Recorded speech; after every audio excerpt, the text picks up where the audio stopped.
Hello everyone. तो आप सबका वेलकम है हमारे इस यूट्यूब चैनल में जिसका नाम है लेसन टिप्स। तो आज का जो हमारा बहुत ही इंपॉर्टेंट टॉपिक है उसका नाम है इमरजेंसी ड्रग्स या फिर इमरजेंसी मेडिसिन्स, जो मोस्टली एग्जाम्स में पूछा जाता है, इंटरव्यू के टाइम पे पूछा जाता है। तो प्लीज इस वीडियो को पूरा देखिए। तो इमरजेंसी मेडिसिन्स है क्या?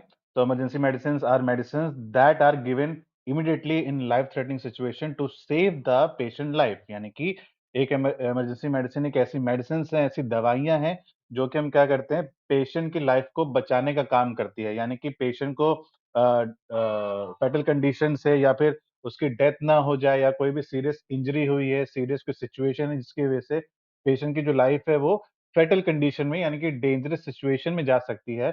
तो उस डेंजरस सिचुएशन से निकालने के लिए पेशेंट को हम क्या करते हैं, कुछ इमरजेंसी ड्रग्स देते हैं। ओके।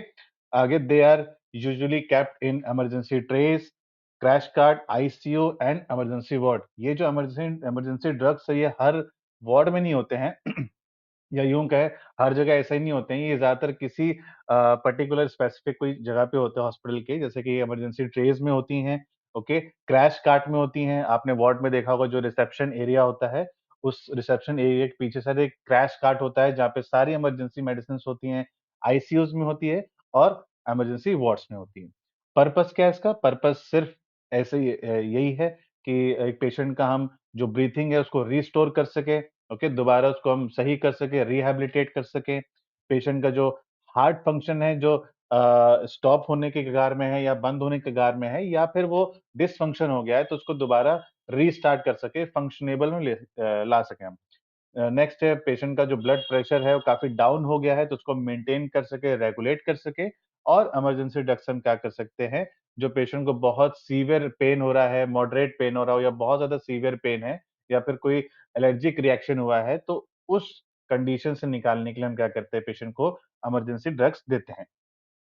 अब हम आते हैं कुछ हमारे पास इमरजेंसी ड्रग्स हैं जो आपको पता होने चाहिए। तो फर्स्ट है पहले कार्डियक अरेस्ट मेडिसिन, यानी कि अगर पेशेंट का कार्डियक अरेस्ट हो गया है, हार्ट ने प्रॉपर डिसफंक्शन कर दिया है, हार्ट प्रॉपर ब्लड पंप नहीं कर रहा है जिसकी वजह से उसके बॉडी में ब्लड ब्लड नहीं जा रहा है, हो सकता है पेशेंट फेटल कंडीशन में जा सके। तो उस दौरान हम पेशेंट को कौन-कौन से कार्डियक से रिलेटेड मेडिसिन दे सकते हैं। तो फर्स्ट है एड्रेनालिन, ओके।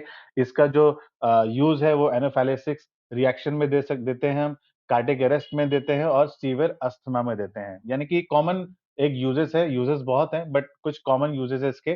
तो एनाफिलाक्सिस में हम देते हैं। तो एनाफिलाक्सिस बेसिकली क्या है, कुछ एक सीवियर एलर्जिक रिएक्शन है। यानी कि अगर किस पेशेंट ने कोई मेडिसिन ली है, कोई इंजेक्शन लिया है या कोई भी ऐसा खाना लिया है, कोई भी ऐसी चीज़ उसने लिया है, इन्हेल किया है या खाया है, ओके, या दवाई ली है दवाई के फॉर्म पे, उसके बाद उसको बहुत ज़्यादा सीवियर फॉर्म में उसको एलर्जिक रिएक्शन होने लगे हैं, उसको रेस्पिरेशन की प्रॉब्लम हो रही है, उसका हार्ट प्रॉपर पंप नहीं कर रहा है, ओके? तो उस कंडीशन में उसको बोलते हैं एनाफिलाक्सिस रिएक्शन। तो उस दौरान हम एड्रेनालिन दे सकते हैं। दूसरा, अगर पेशेंट का कार्डियक अरेस्ट हो गया है, हार्ट प्रॉपर काम नहीं कर रहा है, बंद हो रहा है या क्या कह सकते हैं, हार्ट अटैक आया है, तो उस दौरान हम एड्रेनालिन दे सकते हैं। और उसके बाद है सीवियर अस्थमा दे सकते सीवियर अस्थमा में हम पेशेंट को ये मेडिसिन देते हैं। ओके? अच्छा, एक और चीज़ है जो एड्रेनालिन है, बेसिकली ये हम इसको आईएम के तौर पे देते हैं, जो इसका साइट होता है वो आईएम है, ओके? आईवी देते हैं, आईवी में दे सकते हैं, पेरिफेरल वेन्स में देते हैं और उसके बाद है एससी में भी दे सकते हैं, यानी कि सबक्यूटेनियस में भी दे सकते हैं, बट वो लेस कॉमन है, तो एससी हर समय प्रेफ़र नहीं करा जाता है। तो हमेशा कोशिश होती है कि पेशेंट को हम आईएम के ज़रिए हम एड्रेनालिन दे सकें। इसके बाद इसके कुछ साइड इफ़ेक्ट हैं, तो फर्स्ट है टैकीकार्डिया, यानी कि हार्ट रेट बहुत ज़्यादा हो सकता है, हाइपरटेंशन हो सकता है, बीपी काफ़ी रेज़ हो सकता है और एरिथमिया की प्रॉब्लम हो सकती है, यानी कि जो हार्ट है वो इर्रेगुलर काम करेगा, या तो कभी स्लो हो जाएगा या कभी फास्ट पंप करेगा। इसके बाद है एट्रोपिन। एट्रोपिन का यूज़ हम किसमें कर सकते हैं? हम इसका ये सीवियर ब्रेडिकार्डिया, अगर किसी पेशेंट का जो हार्ट रेट है काफ़ी लो हो गया है, काफ़ी कम हो गया है, ओके? तो उस टाइम पे हम दे सकते हैं कार्डियक अरेस्ट में। और थर्ड सबसे इम्पोर्टेंट है ऑर्गेनोफॉस्फेट पॉइज़निंग में। अब ऑर्गेनोफॉस्फेट बेसिकली क्या है? तो ऑर्गेनोफॉस्फेट बेसिकली एक केमिकल है, ओके? आपने देखा भी है, एक केमिकल होता है जो कि पेस्टिसाइड्स जैसा काम करता है, यानी कि जो भी कीड़े-मकोड़े होते हैं, जो इंसेक्ट्स होते हैं एग्रीकल्चर एरिया में, ओके? खेती-बाड़ी में पेस्टिसाइड्स का यूज़ करता है ऑर्गेनोफॉस्फेट। आपने देखा होगा जो किसान होते हैं वो अपने खेतों में दवाइयाँ डालते हैं, पूरा हाथ मुँह को एकदम ढक के, आँखों को ढक के, ओके? क्योंकि वो जो केमिकल होता है वो ऑर्गेनोफॉस्फेट होता है, जो कि यूज़ किया जाता है पेस्टिसाइड के फॉर्म में, यानी कि इंसेक्ट्स को या कीड़ों को किल करने के लिए, ओके? तो अगर ऑर्गेनोफॉस्फेट की वजह से कोई पॉइज़निंग हो गई है, कोई रिएक्शन हो गया है, तो उस टाइम के लिए भी हम कह सकते हैं पेशेंट को एट्रोपिन दे सकते हैं। फिर उसके बाद इसके साइड इफ़ेक्ट क्या होगा? तो ड्राई माउथ हो सकता है, ब्लड विज़न यानी कि काफ़ी धुंधला दिखेगा, और टैकीकार्डिया यानी कि उसका हार्ट रेट काफ़ी ज़्यादा फ़ास्ट होने लगेगा। इसके बाद है एमायोडारोन। एमायोडारोन का यूज़ बेसिकली क्या है? तो वेंट्रिकुलर टैकीकार्डिया, ओके? तो वेंट्रिकुलर टैकीकार्डिया यानी कि जो वेंट्रिकुलर चैम्बर है वो काफ़ी ज़्यादा पंप करने लगेगा, काफ़ी ज़्यादा हाई रेट से काम करेगा, ओके? नेक्स्ट है वेंट्रिकुलर फिब्रिलेशन। वेंट्रिकुलर फिब्रिलेशन में क्या है कि वो जो वेंट्रिकुलर चैम्बर है, ओके, वो प्रॉपर पंप नहीं करेगा, लेकिन वो शेक करने लगेगा, क्विक करने लगेगा, ओके। शेक करने लगेगा काफी ज्यादा, यानी कि वो पंप नहीं कर रहा है, बट वो शेक बहुत ज्यादा कर रहा है, ओके। जैसे कि आप मान के चलिए आपका हाथ है, ओके, आप कोई काम तो कर रहे हैं, आपका नॉर्मली हाथ काम करता है, किसी को आपने ग्रैब कर लिया, किसी को उठा के रख दिया, ओके, लेकिन आपने कभी देखा होगा वो शेक करने लगता है।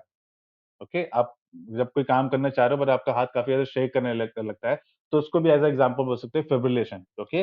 तो वेंट्रिकुलर फिब्रिलेशन को क्या कह सकते हैं कि वेंट्रिकुलर जो चैम्बर है, ओके, वो प्रॉपर पंप नहीं करता है ब्लड को, बट वो काफ़ी ज़्यादा शेक करने लगता है, ओके? वो होता है वेंट्रिकुलर फिब्रिलेशन। अब इसके बाद साइड इफ़ेक्ट क्या हो सकते हैं इसके? तो ब्रेडिकार्डिया हो सकता है और हाइपोटेंशन। नेक्स्ट है लिडोकेन।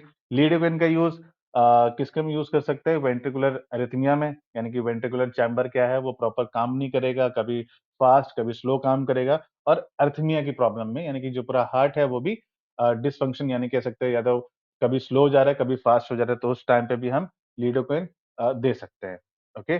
लिडोकेन बेसिकली हम आईवी के साइड पे देते हैं, ओके? या फिर आपने देखा होगा एक लोकल एनेस्थीसिया, लोकल इंजेक्शन के रूप में भी हम लिडोकेन को देते हैं।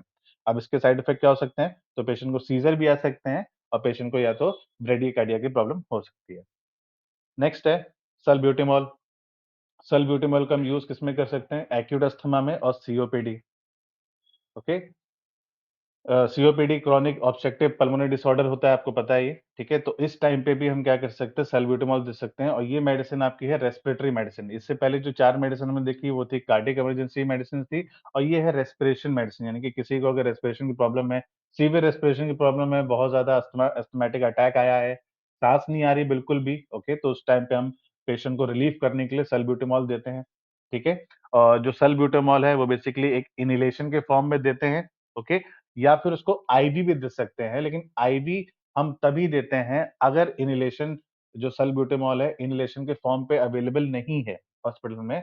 आफ्टर दैट हम क्या कर सकते हैं, आईवी हम पेशेंट को दे सकते हैं, ठीक है? इसके साइड इफेक्ट क्या हो सकते हैं? तो ट्रेमर्स हो सकते हैं और टैकीकार्डिया। ट्रेमर्स यानी कि आपका होता है इनवॉलंटरी मूवमेंट, यानी कि आपका हाथ अपने आप उड़ जाना या काफ़ी ज़्यादा शेक करने लगना, ओके? तो उसको कहते हैं ट्रेमर, और टैकीकार्डिया भी हो सकता है। इसके बाद है नेक्स्ट हाइड्रोकोर्टिसोन। कॉर्टिसोन का यूज़ भी सेम वही एनाफिलिसिस रिएक्शन में दे सकते हैं हम, या फिर किसी पेशेंट को शॉक में चला गया है तो उस टाइम पे भी हम हाइड्रोकोर्टिसोन दे सकते हैं। इसके बाद इसका साइड इफेक्ट क्या है? हाइपरग्लाइसीमिया की प्रॉब्लम हो सकती है, और उसके बाद या तो फ्लूइड रिटेंशन की भी प्रॉब्लम हो सकती है, ओके? तो हाइड्रोकोर्टिसोन की भी जो साइट है देने की, वो आईवी देते हैं, बट अगर आईवी अवेलेबल नहीं है, तो हम जाके पेशेंट को आईएम देते हैं। सेकेंडरी हमारे पास ऑप्शन रहेगा आईएम का, बट हम कोशिश करते हैं पेशेंट को आईवी मिले, ओके? तो पेशेंट को जब भी हम हाइड्रोकोर्टिसोन देंगे आईएम के साइट पे, तो हम अपर आर्म में दे सकते हैं, थाइज़ में दे सकते हैं और बटक्स में दे सकते हैं, ठीक है? नेक्स्ट रेस्पिरेटरी है डेक्सामेथासोन। तो मेथासोन का हम यूज़ किसमें कर सकते हैं? सीवियर एलर्जिक रिएक्शन में, वही सेम एनाफिलिसिस रिएक्शन जो होता है, वो आ गया आपका सीवियर एलर्जिक रिएक्शन है, या पेशेंट का जो एयरवे वो काफ़ी स्वेल हो गया है, ओके, जिसकी वजह से उसको साँस नहीं आ रही, ऑक्सीजन लेने में प्रॉब्लम हो रही है, ओके? तो उस टाइम पे हम ये मेडिसिन दे सकते हैं, और साइड इफेक्ट क्या हो सकता है? पेशेंट का ब्लड शुगर क्या कहते हैं स्पाइक कर सकता है, ब्लड शुगर हाई हो सकता है, या फिर स्टमक इरिटेशन हो सकती है, यानी कि स्टमक में उसके दर्द हो सकता है काफ़ी ज़्यादा, ओके? तो उस टाइम पे भी ऐसे डेक्सामेथासोन साइड इफेक्ट दे सकता है, ओके? और डेक्सामेथासोन का जो साइट होता है देने का वो आईएम, और ऊपर से और दूसरा सेकेंडरी आईएम, ओके? आईवी और आईएम। अब नेक्स्ट है अमीनोफाइलिन। अमीनोफाइलिन का यूज है रिलैक्सेस ब्रोंकियल स्मूथ मसल, जो जो हमारी ब्रोंकियल स्मूथ मसल होती है उसको रिलैक्स करने का काम करता है ताकि पेशेंट प्रॉपर ऑक्सीजन ले सके। सेकंड है इम्प्रूव ब्रीथिंग, ब्रीथिंग इम्प्रूव करने में हेल्प करता है। देखिए साइड इफेक्ट क्या हो सकता है, टैकीकार्डिया और नोजिया एंड वॉमिटिंग हो सकती है। ठीक है, अमीनो फाइलिन भी हम क्या करते हैं, पेशेंट को आईवी ही देते हैं। ओके, आईएम दे सकते थे बट वो हमेशा अब वो रिकमेंड नहीं किया जाता है, तो पेशेंट को हमेशा अमीनोफाइलिन हम आईवी के फॉर्म में ही देते हैं। अब इसके बाद है पेन मैनेजमेंट। अगर पेशेंट को किसी चीज़ के रिगार्डिंग या किसी चीज़ से रिलेटेड या कोई इंजरी हो गई है या कोई फ्रैक्चर हो गया, उससे रिलेटेड कुछ भी किसी भी चीज़ से रिगार्डिंग पेन है बहुत ज़्यादा, मॉडरेट टू सीवियर पेन है, तो उस टाइम पे हम कौन-कौन सी मेडिसिन दे सकते हैं। तो फर्स्ट सबसे कॉमन मेडिसिन है, वो है मॉर्फिन। ओके, मॉर्फिन को हम ऐसे ही नहीं देते हैं, हम इसको तभी देते हैं जब बहुत ज़्यादा सीवियर पेन हो, तो उस टाइम पे हम दे सकते हैं। एमआई पेन है यानी यानी कि मायोकार्डियल इंफार्क्शन है, तो उस टाइम पे हम पेशेंट को ये मॉर्फिन दे सकते हैं। और नेक्स्ट है post operative pain. Post operative यानी कि ऑपरेशन के बाद का जो पेन है उसको कम करने के लिए या बिल्कुल हटाने के लिए, खत्म करने के लिए हम ये मॉर्फिन दे सकते हैं। नेक्स्ट है साइड इफेक्ट क्या हो सकते हैं, तो रेस्पिरेटरी डिप्रेशन हो सकता है, रेस्पिरेशन में थोड़ी-सी कमी आ सकती है, उसके रेस्पिरेशन में प्रॉब्लम हो सकती है, हाइपोटेंशन ब्लड प्रेशर लो हो सकता है और कॉन्स्टिपेशन की दिक्कत हो सकती है। ठीक है? इसके बाद जो जो हमारा मॉर्फिन है, मॉर्फिन के जो साइट्स होती हैं वो बेसिकली आईवी होती है, ओके? आईवी के साइट में देते हैं। इन केस अगर आईवी अवेलेबल नहीं है, देन हम सेकेंडरी ऑप्शन यूज़ करते हैं आईएम का, ओके? आईएम के बाद हम यूज़ करते हैं एससी यानी कि सबक्यूटेनियस दे सकते हैं अपर आर्म में, एब्डोमेन या थाई में, बट हम कोशिश करते हैं पेशेंट को हम आईवी दें। ओके। अब इसके बाद है केटोरोलैक।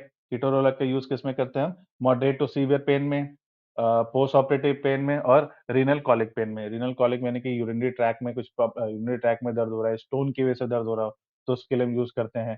साइड इफेक्ट क्या होगा? गैस्ट्रिक इरिटेशन, वही सेम स्टमक इरिटेशन की तरह तो ये हो सकता है, किडनी प्रॉब्लम हो सकती है और नौसिया हो सकता है। नेक्स्ट है पैरासिटामॉल, सबने सुना है, पैरासिटामॉल बहुत ही कॉमन ड्रग है, आप सबने कहीं न कहीं खाई है, अगर थोड़ा-सा दर्द हुआ आपने पीसीएम खा लिया, ओके। फीवर हुआ तो हमने पीसीएम खा लिया, तो वो भी एक एनाल्जेसिक का भी काम करता है और एंटीपायरेटिक का भी काम करता है। बट इस इमरजेंसी सिचुएशन में पैरासिटामॉल का क्या काम है? इसका भी सेम वही है, माइल्ड टू मॉडरेट पेन है, देन हम पीसीएम देंगे पेशेंट को। फीवर मैनेजमेंट के लिए हम पीसीएम देते हैं पेशेंट को, और हेडेक एंड बॉडी एक जो आप लोग नॉर्मली होता है ना, जब हम लोग घर पे हमें फीवर होता है या काफ़ी दर्द होता है, बॉडी एक होता है, सर दर्द होता है, तो हम क्या करते हैं, पीसीएम ही खाते हैं, ओके? तो पीसीएम क्या करता है, दोनों फॉर्म में काम करता है, एनाल्जेसिक्स में भी काम करता है और एंटीपायरेटिक के फॉर्म में भी काम करता है। लिवर इन्फ्लेमेशन हो सकता है, लिवर हो सकता है डिसफंक्शन भी हो जाए। वैसे ऐसे टाइम पे होता नहीं, रेयर होता है, बट हाँ, अगर हम ज़्यादा डोज़ में लेते हैं तो ऐसी कंडीशन हो सकती है। नौसिया हो सकता है और एलर्जिक रिएक्शन हो सकते हैं। नेक्स्ट है ट्रेमाडोल। ट्रेमाडोल का यूज़ हम करते हैं पोस्ट सर्जिकल पेन में, अगर ऑपरेशन के बाद जो पेन है उसको कम करने, खत्म करने के लिए, रिलीफ करने के लिए हम ये मेडिसिन देते हैं। इंजरी रिलेटेड पेन है, अगर पेशेंट को कोई चोट लगी है, कोई फ्रैक्चर हुआ है, ओके? तो उससे रिगार्डिंग कोई पेन हो रहा है, तो उसको रिलीफ करने के लिए ट्रेमाडोल देते हैं। और उसके बाद है moderate to severe pain. Mild में नहीं, लेकिन मॉडरेट टू सीवियर पेन है, यानी कि ऐसा दर्द है कि पेशेंट से सहा नहीं जा रहा है, बहुत ज़्यादा चीख रहा है, ओके, ओके, बहुत ज़्यादा आवाज़ भी निकाल रहा है दर्द की वजह से, तो उस टाइम पे भी हम ट्रेमाडोल देते हैं। उसके बाद है साइड इफ़ेक्ट क्या हो सकते हैं, तो साइड इफ़ेक्ट में डिज़ीनेस हो सकता है, कॉन्स्टिपेशन की प्रॉब्लम हो सकती है पेशेंट को और रिस्क ऑफ सीज़र हो सकते हैं। पेशेंट को सीज़र आ सकते हैं बट वो रेयरली होता है, वो तभी होगा अगर हम ज़्यादा हाई डोज़ में बार-बार पेशेंट को ट्रेमाडोल दे रहे हैं हाई डोज़ में, तो उससे हो सकता है कि पेशेंट का ब्रेन फंक्शन भी एब्नॉर्मल हो जाए, प्रॉपर काम भी ना करे, डिसफंक्शन हो जाए या फिर सीज़र्स आने के चांसेस हैं पेशेंट को। तो थैंक यू सो मच। अगर आपको ये वीडियो अच्छी लगी तो प्लीज़ लाइक कीजिए, शेयर कीजिए अपने दोस्त या दोस्तों के साथ, फैमिलीज़ के साथ, कलीग्स के साथ, स्टूडेंट के साथ, और कमेंट में ज़रूर बताइए कि आपको इस वीडियो में और क्या चाहिए था, और आपका आपको और कौन-कौन से वीडियोज़ चाहिए इस चैनल में, ओके? और प्लीज़ सब्सक्राइब ज़रूर कीजिए इस चैनल को। आपके एक सब्सक्राइब की वजह से और थोड़ा मन करता है कि चलो और मैं और वीडियो डालूँ। तो प्लीज़ हमारे इस चैनल को सब्सक्राइब ज़रूर करें। तो थैंक यू सो मच।